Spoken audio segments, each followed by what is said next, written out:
Hello everyone, welcome to the Hypergamous Journey. My name is Denise. At this channel we discuss dating advice for mature women.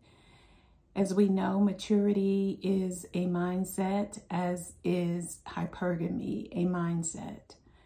Changing our viewpoint, our ways of thinking about dating, marriage, and relationships will help us achieve our goals.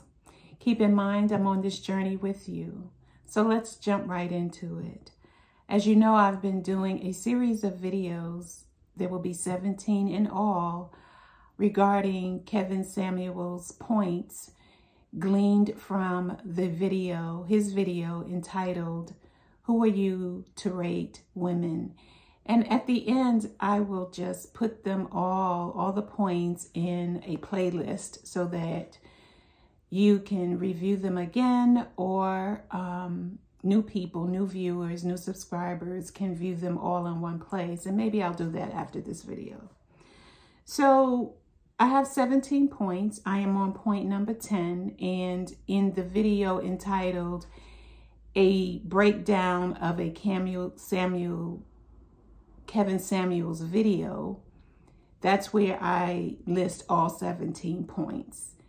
And I may even talk about a few, but I just list all 17 points in that particular video. And then I decided to do one video for each of the 17 points. And now I am on number 10. And number 10 reads, any decisions made in fear, scarcity, or lack ultimately end up in anxiety or stress. Those are all wrong-headed decisions that put you in the defensive, survival, masculine hunting. I will repeat. Any decisions made in fear, scarcity, or lack ultimately end up in anxiety or stress. Those are all wrong-headed decisions that put you in the defensive, survival, masculine hunting. I agree with it 100%. I agree with it 100%. I just have to say it one last time. Any decisions made in fear, scarcity, or lack ultimately end up in anxiety or stress. Those are all wrong-headed decisions that put you in the defensive, survival, masculine hunting. So maybe I would not say it that way, but I would definitely say that fear, scarcity, lack, making decisions in those mindsets will lead you down the wrong path with your relationships, romantic or platonic, the wrong job, just everything wrong, leading your life based on what you think others might say for fear that they won't agree with you. It's just like, I attended a non-denominational church for many, many years, like 10 or 15. I don't know, but the pastor always talked about there are only two emotions in the world or in the universe, and that's love and fear. And anything else is just a derivative, or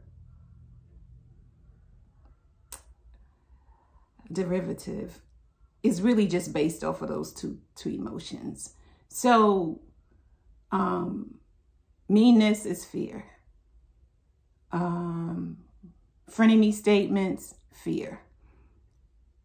And kindness, grace, understanding, communication, willing to see the other person's side is love. So, and he says when we're doing things in fear, we end up in our masculine hunting mode. I agree. When I am in fear, I can't really think objectively. I think about fight or flight. My body feels differently. My body tenses up.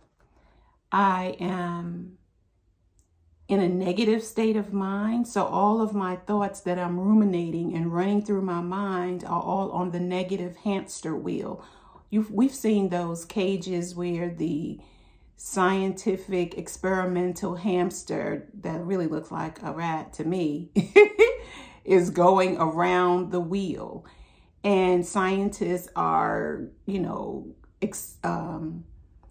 experimenting and taking notes about what the hamster is doing, the hamster's behavior to whatever the stimulus is or the experiment.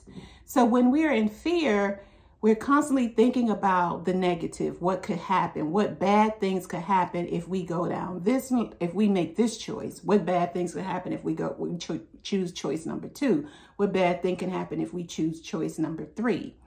And if you grew up in that kind of household where it's more about negativity and constantly ruminating and taking those negative thoughts in various directions, you have to break that habit. But first of all, you have to acknowledge that you even have that habit. So to break a habit or to break any kind of routine or anything negative that you're doing, you have to first acknowledge it, right? You have to acknowledge that you have the problem. And then you have to decide that you want to do something about it. And then you have to decide that you want to take action to do something about the problem. So what I've discovered with women who are in my age demographic of 60 and above, they want relationship. They want a romantic relationship, whether it leads to marriage or just a committed relationship, but they don't want to do the work. They're always talking about men are this, men are that, men are this, men are that, men are this, men are that. And then I'm thinking, well, when there's a problem, it's usually 2 people involved.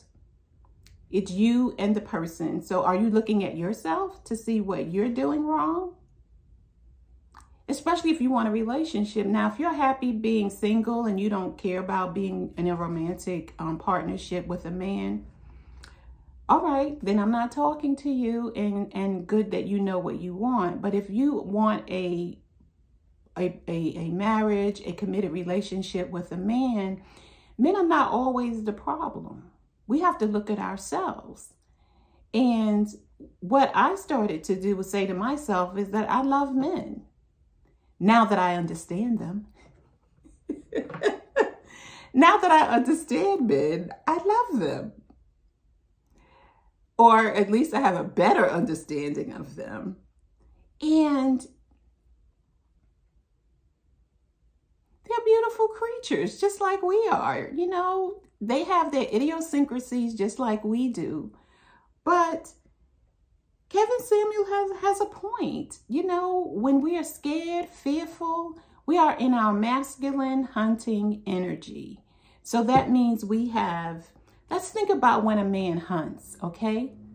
Even, when we think about caveman days hunting and when we think about hunting today when men hunt. I've never been on a hunt with a man, but I've seen plenty of period movies where the aristocrats go hunting for wolves, whatever they hunt, animals on 4 legs.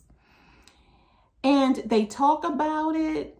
They come up with a game plan. And if it's 10 or 15, 20 of them, they break out into small groups and they go in different directions. And, they might be talking about the hunt or the last time they went on a hunt and what they shot and brought back, or what they didn't bring back, and how what their skill level is of shooting the prey or the animal. And some people are successful. Some of the men are successful bringing back an animal. Some are not. And they crack jokes about it with each other, about the skill level. Either you're, man, you can't do anything. You don't know how to shoot. You have 2 cross eyes. And then there's, they talk about the ones who do have skill. And so if we take all of that and put it to women, if you're worried about how you're going to get money to give your child to go on a school trip, or, you have more than one child and they all are going on school trips around the same week or not during your pay period or whatever, you're wondering, like, how am I going to give these kids spending money? Or some other situation where we are hunting. So let me think. If you live alone and you are close to retirement, you're wondering, do I have enough to live until I'm 80 or 90 years old? Especially if you want to retire early, than 65 or 67. Do you have enough? What are some other things that put you in fear? Should you downsize to a smaller home? Or should you sell the larger home that has 4 bedrooms and 3 bathrooms when you had children? Should you sell it for something smaller, to a 3-bedroom, 2-bath, or a 2-bedroom, 1-bath? And if you get and so in Atlanta metropolitan area, it's still a seller's market. So if you're selling something, you're getting a good price, but you still need someplace else to live. So then you become a buyer and you feel like the homes are overpriced, and now you have to live in an apartment or with one of your adult children until the prices go down or the interest rates drop, whatever the situation is. And you're wondering, am I doing the right thing? So in your life, you can think of many things where you have already made decisions based on fear, scarcity, or lack. And now that decision has been made and you are living through the consequences of making that decision in fear, lack, or scarcity that led you into your masculine hunting decision making. And don't get me wrong, we need masculine characteristics to do things and to live our lives and to make decisions. But the problem is when we live there 24/7 for 30 years like I did. And then in the last 4, realizing that I need to get out of that and do something different, which I am. And I'm quite pleased with my progress. Of course, it's never as fast as we want it, but I'm pleased with my progress. Are you pleased with yours? After discovering hypergamy and what it can do for you, are you pleased with your progress? And let's grant ourselves some grace, ladies. Grant yourself some grace. Grant yourself some grace. As you know, I have the dating guide, Dating Adventures, a self-guided experience that talks about if you're having difficulty getting started with dating, please get this free copy of this guide. It will help you. There are 20 activities to do. And after you do them, or you don't like those activities and you want to do your own, there are blank boxes for you to create your own activities. And the 3rd page talks about suggestions on how to use the guide. If you would like your free copy, email me at thehypergamousjourney@gmail.com, and I will be glad to send you a copy. And those of you who have requested the copy, received it, and have used it, drop us a line in the comment section under any video about your experience and how you got started and your mindset about it, doing your first activity.